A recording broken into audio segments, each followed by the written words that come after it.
welcome! Today I'm baking a gingerbread cake with semolina, custard and pink frosting.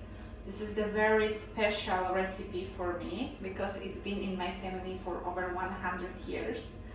And I remember my great-grandmother baking this cake when I was a little child. She passed away when I was like 8 years old. But I still remember the taste of this cake. Then my grandpa was baking this cake, and right now I'm doing it as well. So the cake is gonna be huge. It's really big and heavy. I'm not sure how heavy it is, but my entire family will be eating this for like 2 weeks maybe, because it's like gingerbread cake and you can keep it for a long time. It is also that when you are assembling it, it takes some time for the cake to be able to be eaten, for 2 days, because at the beginning the gingerbread cake is very hard. Today I'm going to bake 4 cakes, and tomorrow I will make the semolina custard and pink frosting.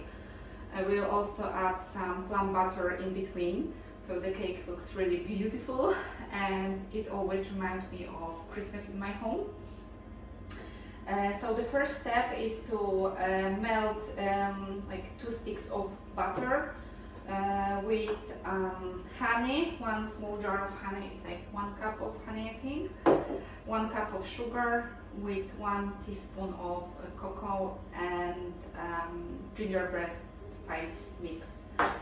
And when it's melted, we need to wait until it's cold and mix it with eggs and all-purpose flour and bake 4 separate cakes and wait until tomorrow to make the filling.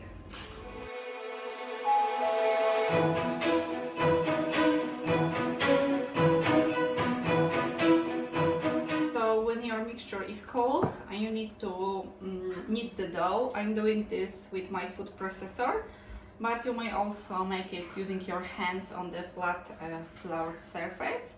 So you need to add 1 big package of flour. It's like 8 cups of flour,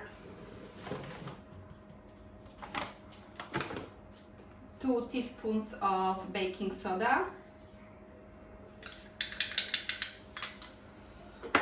3 eggs, and your gingerbread mixture, and that's it. You need to mix it all together.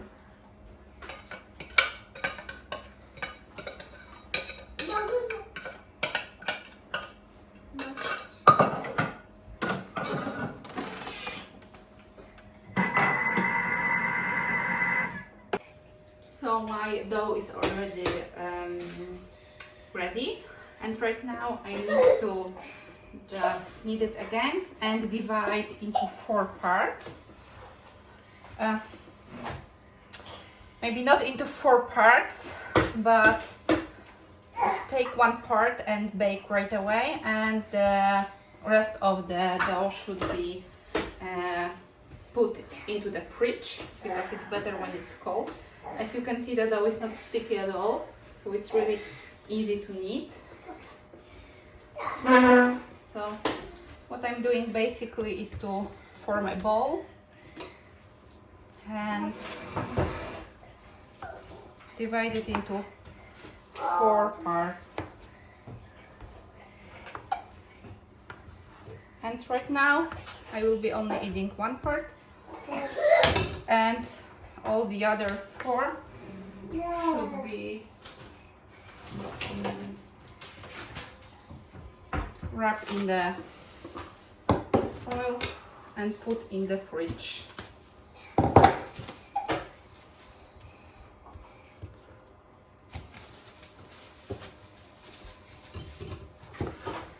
You can place them together if you want, or do it separately like I do. It's up to you.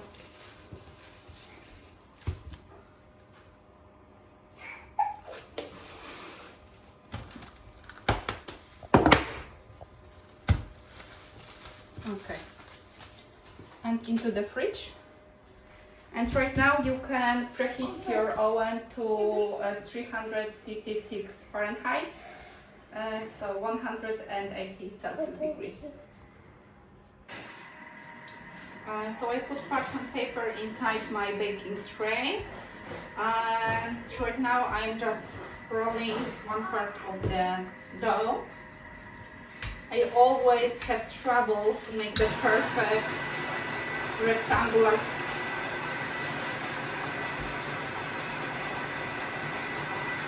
Sorry for that.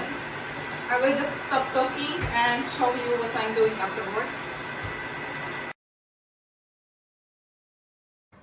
So I always have trouble to make the perfect rectangular shape. So I'm just making like a shape similar to the shape of my baking tray. Transfer the dough inside. And then I'm using this small pizza roller to just adjust the dough to my baking tray. I think it's easier for me at least to make the shape perfect. So this is how I'm doing this.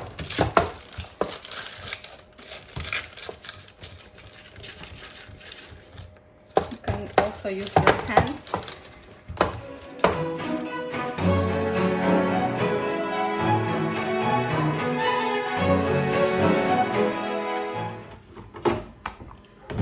You need to bake the cake for about 15 minutes.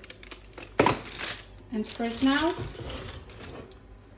I'm putting the second cake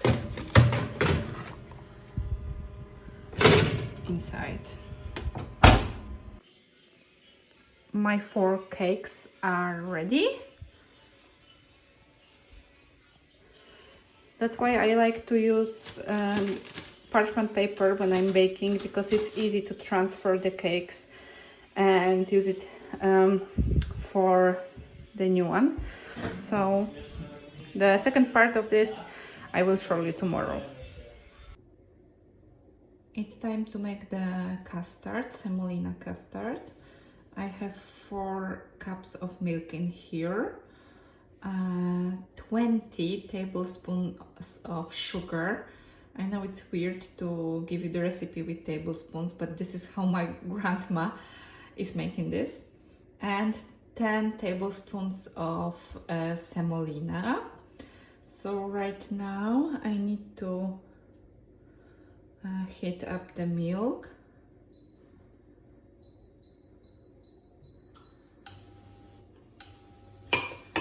With sugar.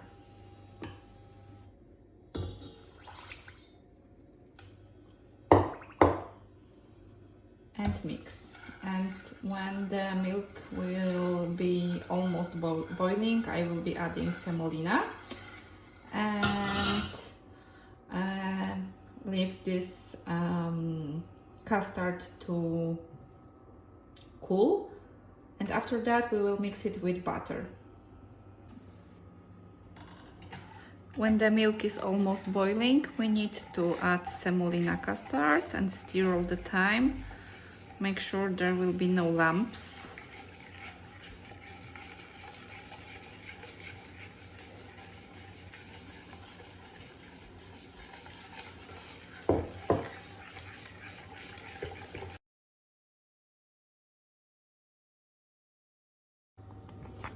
So this is the consistency you want to get. If you feel that your custard is not thick enough, you may add more semolina, because as you can see it's really thick.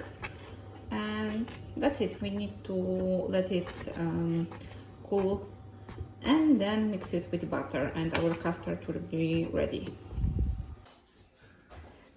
My custard is cold, really cold, because I left it overnight in the fridge.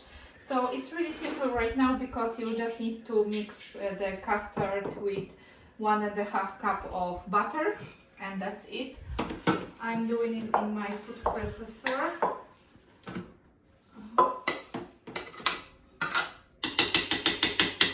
It doesn't really matter whether you will put the custard first or butter first, but if your butter is cold, it's better to mix butter first and after that add semolina tablespoon by tablespoon, because you will be sure that everything is mixed.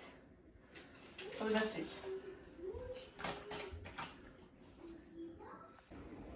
Right now we are making pink frosting for the cake. We need 10 tablespoons of powdered icing sugar, 1 teaspoon of butter, juice of 1 lemon, and 2 tablespoons of raspberry syrup. It's homemade syrup I made with my mom this year. So it's really easy because you just need to mix everything together and that's it.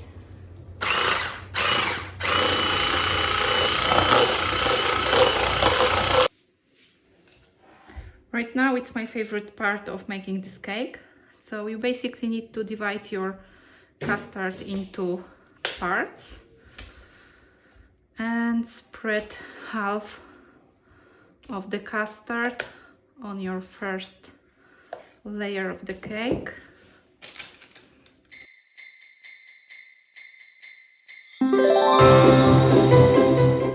Cover with one cake and press a little bit.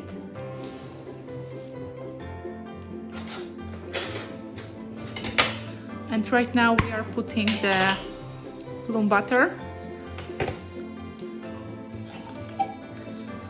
the whole jar.